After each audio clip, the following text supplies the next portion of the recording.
We got history. Got me feeling the nostalgia when you look at me. Thinking about what could've happened or what could've been. Baik, Assalamualaikum warahmatullahi wabarakatuh. Perkenalkan, nama saya Animatul Wildati. Saya dari kelas 3 IMAK ingin mempresentasikan atau mendefinisikan amr dan nahi, yang mana dikarang oleh Dan Abdul Rahman bin Abdullah bin Abdul Qadir As-Segaf. Baik, saya akan merinci satu persatu dari amr.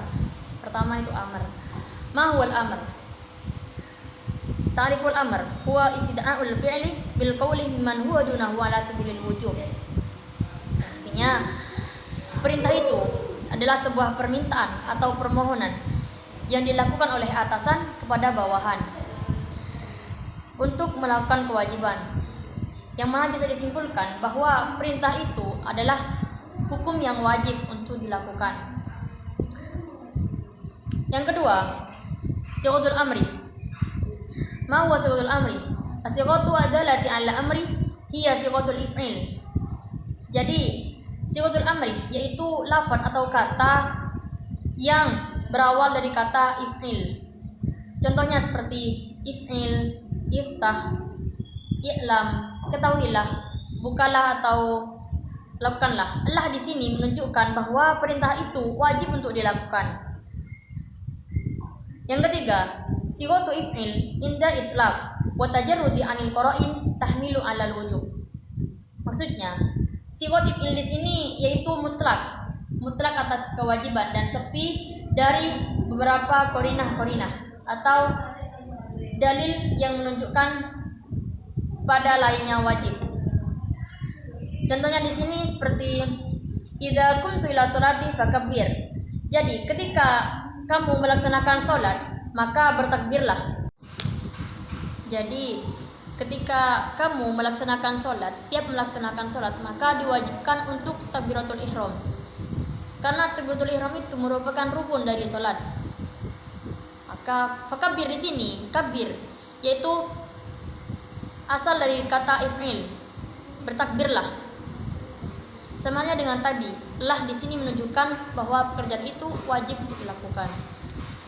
Baik, yang nomor 4 yaitu idza wujidat al-qarinah as-sarifah anil wujub lam yahmil 'alal wujub wa hamlu 'ala ma taqtadihir qarinah. Ketika dalam pekerjaan itu terdapat qarinah yang mewalingkan atas wajib, yang awalnya wajib menjadi tidak wajib, maka itu mengikuti pada qarinah tadi. Contohnya di sini seperti, saya akan mengambil contoh lain. Misalnya, kelas 3 IMAK itu disuruh menyapu seluruh pondok. Akan tetapi ada dalil yang menyatakan, yang menyampaikan kedua kalinya cukup bagian area ulumuddin saja.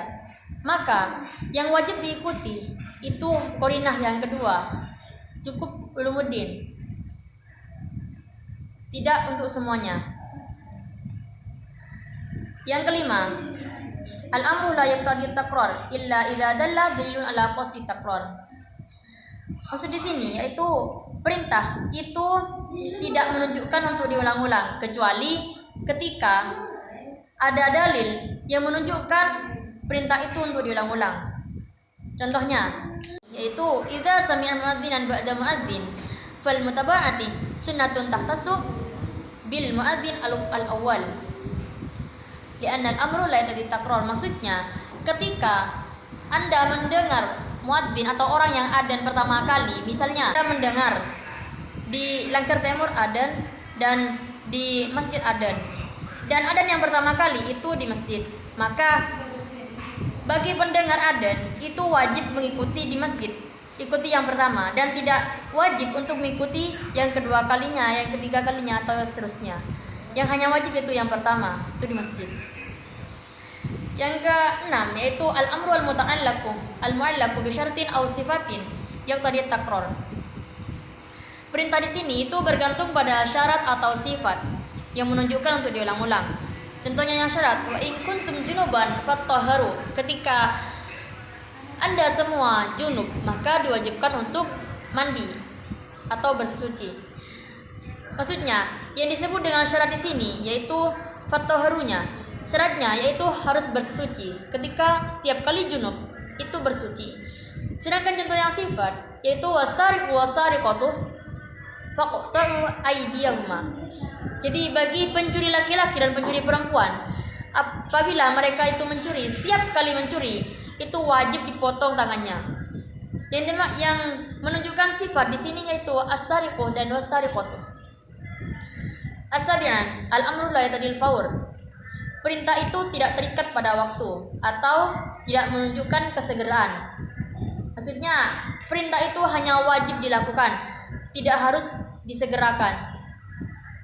Contoh di sini yaitu la yajibu ada al-salata maktuba al faur bal yalzamahu idza dakhala al-waqti imma al-fi'li wa imma al-azma ala al-fi'l. Maksudnya tidak, saya akan mencari contoh yang lain. Contoh di sini yang lain, la yajibu adalah haji ala al-faur bal wujubuhu ala tarohi. Maksudnya tidak wajib haji selain waktunya. Haji merupakan salah satu rukun Islam dan wajib dilakukan. Tapi wajibnya di sini itu tidak butuh kesegeraan, hanya dilakukan pada waktu tertentu, seperti bulan Dzulhijjah. Jadi haji itu hanya wajib dilakukan pada bulan Dzulhijjah. Selain bulan Dzulhijjah itu tidak diwajibkan. Yang kedelapan, al-amru bisyai' amrun bima la yatimmu al-fi'lu illa bihi. Perintah atas suatu pekerjaan, perintah tersebut juga menjadi wajib terhadap pekerjaan tersebut. Maksudnya, saya langsung ke contoh. Misalnya saya menyuruh tukang atau kuli bangunan itu untuk membangun sebuah rumah, dan saya menyuguhkan sebuah makanan. Maka makanan tersebut itu menjadi wajib atas pekerja. Maka itu dimaksud dengan penyempurnaan dari sebuah pekerjaan. Yang kesembilan, mata yakhrujul ma'mur an ahdatil amri. Kapan makmur, orang yang diperintah itu keluar dari perintah? Itu jawabannya setelah melakukan perintahnya. Jadi orang setelah melakukan perintahnya, maka orang tersebut keluar dari hukum wajib. Saya akan beralih pada nahi. Sekarang nahi. An-nahyu.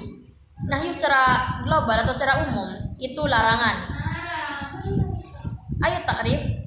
Huwa istida'u tarki bil qauli man huwa dunahu ala sabilil wujub. Yaitu permohonan atau permintaan dari atasan kepada level bawah untuk meninggalkan sesuatu atau larangan. Maksudnya yaitu permohonan dari atasan kepada bawahan untuk tidak dilakukan, disebut dengan larangan. Yang kedua yaitu sighatun nahyi. Itu sighat larangan. Seperti contohnya hiya la taf'il. La di sini menunjukkan bahwa perintah tersebut dilarang. Ada juga di kitab usul fikih ini menjelaskan bahwa larangan itu ada yang menggunakan irsyad. Apa itu irsyad? Yaitu menggunakan kata nasihat.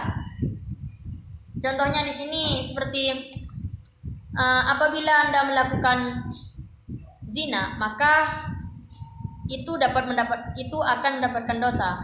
Maka kata seperti itu menunjukkan irsyad dan tidak membutuhkan if'il, hanya mengucapkan saja dan tidak butuh pada lafaz if'il.